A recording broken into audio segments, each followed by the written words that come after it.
لماذا منعت الشرطة الفلسطينية استكمال تصوير برنامج بالشكلوب؟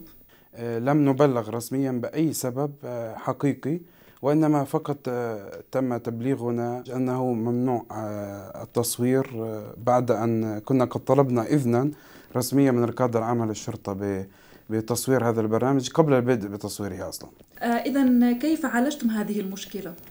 جرت اتصالات على المستوى الرسمي بين فضائية رؤيا الأردنية كمنتج للبرنامج، وتلفزيون وطن وشركة فنجان البرد للإنتاج الفني كمنتجان ومنفذان للبرنامج في فلسطين من جهة، وبين القيادة العامة للشرطة الفلسطينية وجهات رسمية في الحكومة الفلسطينية من جهة أخرى، وتوصلنا إلى حل تضمن الموافقة على استئناف التصوير. يعني هل تظن بأن ما حدث هو انتهاك لحرية التعبير عن الرأي؟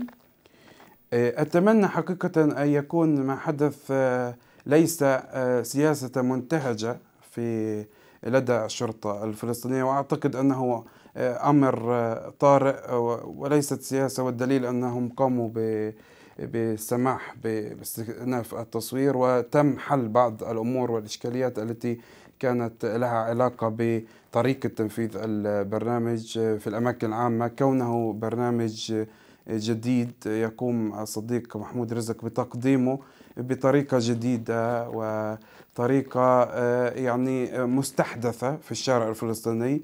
أعتقد أن هذا الموضوع هو كان موضوع النقاش ومع القيادة العامة للشرطة الفلسطينية لحفظ الأمن في الأماكن العامة. مين تفضل ايش في؟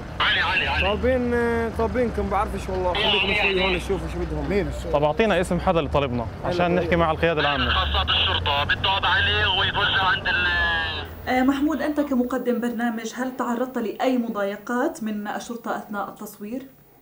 أكيد تعرضنا أكثر من مرة، يجي يحكوا لنا شو بتعملوا شو بتسووا، في نابلس جرونا على مقر الشرطة، وهذا إشي مهين للفن. بالآخر كانت الأمور تمشي تمام، بس بحد ذاتها مجرد إنه يوقفوكي وأنت بتصوري في الشارع في برنامج وهم مخبرين فيه، بحد ذاته هذا إهانة بالنسبة لنا لفريق العمل بشكل عام. يعني هل تعتقد أن حظر تصوير البرنامج له علاقة بالمحتوى اللي قد يكون سياسي وناقد للحكومة؟ برأيي لا، ما له علاقة في المحتوى، له علاقة في فكرة البرنامج بشكل عام، إنه إحنا عم نصور بشارع، عم نصور رياليتي شو له احتكاك في الناس، فالشرطة دورها تحافظ على الأمن، وإحنا عم نعمل تقريبا شبه كاميرا خفية، فهم كان عندهم تخوفات بإنه يصير بيننا وبين المواطنين تصادمات إلى آخره. ف يعني وضحوا لنا إنه هاتفيا إنه لازم يكون في رؤية واضحة لهم على الموضوع. فبعد اتصالات رؤيا مشكورين معهم ومعنا والى اخره، صار في عندهم وجهة نظر واضحة كيف احنا بدنا نصور، كيف احنا بدنا نعمل، تقبلوا الفكرة وحاليا الحمد لله عم نصور وتقبلوا الموضوع بشكل جدا جميل.